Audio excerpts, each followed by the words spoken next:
രുദ്ര, വാ വാ രുദ്ര, നിന്റെ വരവിനായല്ലേ ഞാൻ കാത്തിരുന്നത്.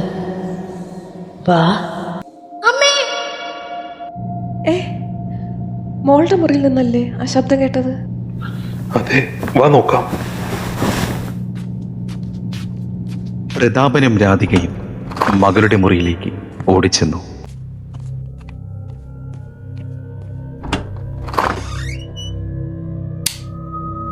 എന്താ മോളെ, എന്തു പറ്റി? അമ്മേ, ഇന്ന് ഞാൻ ആ സ്വപ്നം കണ്ടു. ഒരിടുങ്ങിയ കാട് പോലെ. അവിടെ പാമ്പിന്റെ രൂപത്തിൽ എന്തോ രണ്ട് വിഗ്രഹങ്ങൾ. മനം മയക്കുന്ന ഒരു പ്രത്യേകതരം ഗന്ധം.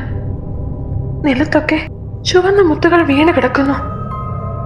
അവിടെ ഏതോ ഒരു പെൺകുട്ടി, കൂടെ കൂടെ ഒരു ചെറുപ്പക്കാരനുണ്ട്. രണ്ടാളുടെയും മുഖം വ്യക്തമല്ല. ഞാൻ അവരുടെ അടുത്തേക്ക് നടന്നു ചെന്ന് അവളുടെ തോളിൽ കൈവയ്ക്കുമ്പോ രക്തമൊഴുകുന്ന കണ്ണുകളോടുകൂടെ അവൾ എന്നെ തിരിഞ്ഞു നോക്കി. പേടിയോടെ ഓടി അകലുന്ന എന്റെ പിറകെ രുദ്രാന്ന് വിളിച്ച് അവള് അവള്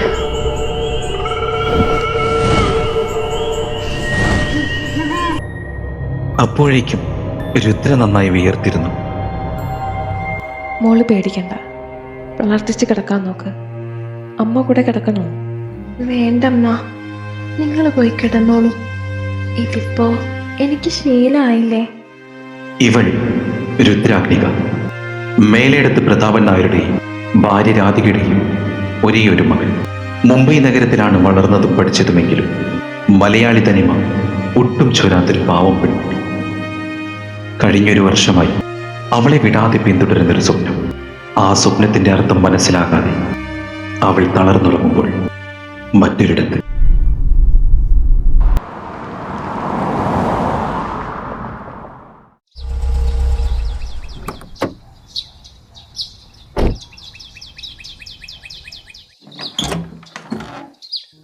അനന്ത, എന്താണ് നീ വരാൻ പറഞ്ഞേ? എന്തു പറ്റി? എന്താ നീ ആകെ വല്ലാതെ?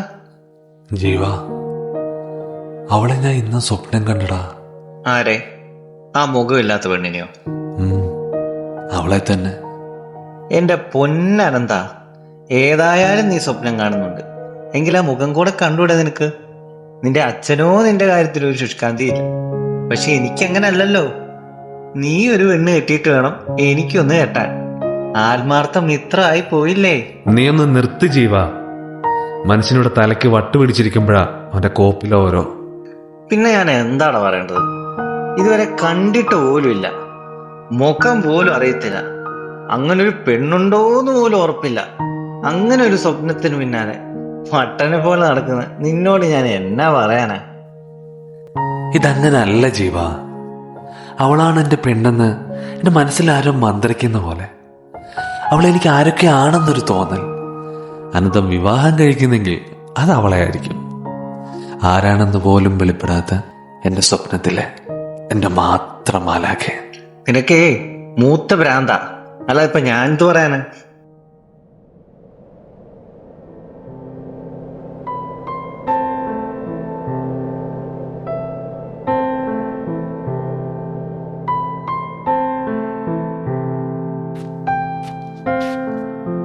എന്താ ഏട്ടാ, മുഖം കണ്ടിട്ട് എന്തോ ടെൻഷനുള്ള പോലെ തോന്നല്ലോ. എന്താ? രാധു, നീ നമ്മുടെ മോളുടെ ജാതകം എഴുതിക്കാൻ പോയത് ഓർക്കുന്നുണ്ടോ? ഉണ്ടല്ലോ, നാട്ടിലെ ദേവദത്തൻ നമ്പൂതിരിപ്പാടിന്റെ അടുത്തല്ലേ? എന്താ ഏട്ടാ? അന്ന് അദ്ദേഹം എന്നോടൊരു കാര്യം പറഞ്ഞിരുന്നു. നമ്മുടെ മകൾക്ക് 20 കഴിഞ്ഞാൽ ചില അസാധാരണമായ നിമിത്തങ്ങൾ നമുക്ക് മുന്നിൽ തെളിയുമെന്നും അങ്ങനെ ഉണ്ടായ അന്ന് അദ്ദേഹത്തെ തേടി ചെല്ലണമെന്നും. ഇന്നിപ്പോ നമ്മുടെ മോളെ വിടാതെ പിന്തുടരുന്ന ഈ സ്വപ്നങ്ങൾ, അത് തിരുമേനി പറഞ്ഞതുപോലുള്ള നിമിത്തങ്ങളാണോ? എനിക്കൊരു സംശയം. ഞാൻ നാളെ നാട്ടിൽ വരെ ഒന്ന് പോയാലോ? അദ്ദേഹത്തെ ഒന്ന് കാണണം, എന്റെ മനസ്സ് പറയുന്നു. എങ്കിലിനി ഒട്ടും താമസിപ്പിക്കണ്ട ഏട്ടാ, നാളെ തന്നെ പൊയ്ക്കോളൂ. ഞാനും വരണോ കൂടെ? എനിക്കെന്തോ വല്ലാത്ത ഒരു പേടി തോന്നുന്നു. വേണ്ട, നീ ഇപ്പോ വരണ്ട. അതുപോലെ മോള് തൽക്കാലം ഇതൊന്നും അറിയുകയും വേണ്ട. ശരി ഏട്ടാ.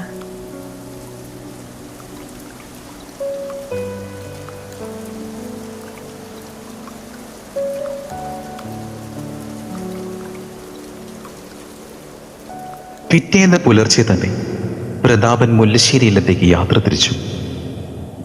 യാത്രയിലുടനീളം കഴിഞ്ഞ കാര്യങ്ങളിലായിരുന്നു അയാളുടെ ചിന്ത. മോളുടെ ജനനത്തിന് ശേഷം പല അരുതാത്ത സംഭവങ്ങളും തറവാട്ടിൽ നടക്കാൻ തുടങ്ങിയപ്പോഴാണ് അവളുടെ ജാതകം എഴുതിക്കാനായി മുല്ലശ്ശേരിയിൽ ദേവദത്തൻ നമ്പൂതിരിപ്പാടിൻ്റെ അടുത്തേക്ക് ചെന്നത്. അന്ന് ജാതകം ഇപ്പോൾ എഴുതേണ്ട എന്നും കേരളം വിട്ടുടൻ മാറി താമസിക്കണമെന്നും മകളുടെ 20 വയസ്സിന് ശേഷം അസാധാരണമായ എന്തെങ്കിലും നിമിത്തങ്ങൾ കണ്ടാൽ അന്വേഷിച്ചു വരണമെന്നും അന്ന് അദ്ദേഹം പറഞ്ഞിരുന്നു. ഇന്ന് തൻ്റെ മകൾക്ക് 24 വയസ്സ് തികഞ്ഞു. അപ്പോൾ ഇതായിരിക്കുമോ അന്ന് അദ്ദേഹം പറഞ്ഞ നിമിത്തങ്ങൾ?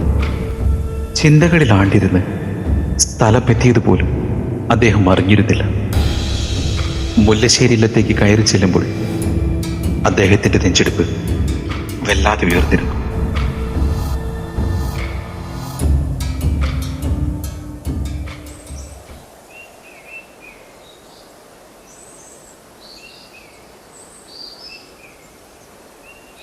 തിരുമേനി, പുറത്തു നിന്നിരുന്ന സ്ത്രീയോട് അദ്ദേഹം ചോദിച്ചു. ആരാ? എന്താ വേണ്ടേ? പറഞ്ഞാൽ അറിവുണ്ടാവില്ല. പ്രതാപൻ മുംബൈയിൽ നിന്നാണ്. നിൽക്കൂ, ഞാൻ തിരുമേനിയോടൊന്ന് ചോദിക്കട്ടെ. ഏറി വരുന്ന നെഞ്ചെടുപ്പോടെ അദ്ദേഹം പുറത്ത് കാത്തുനിന്നു.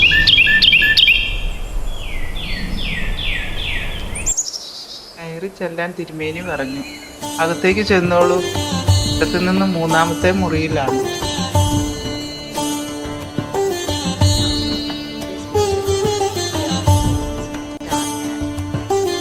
മുറിക്ക് പുറത്തുനിന്ന് പ്രതാപൻ അകത്തേക്ക് വിളിച്ച് ചോദിച്ചു. അകത്തേക്ക് വരാമോ? ഏറി വന്നോളൂ. പ്രതീക്ഷിച്ച ശബ്ദമായിരുന്നില്ല അദ്ദേഹം അവിടെ കേട്ടത്. ചെറിയ പരിഭ്രമത്തോടെ പ്രതാപൻ അകത്തേക്ക് കയറി.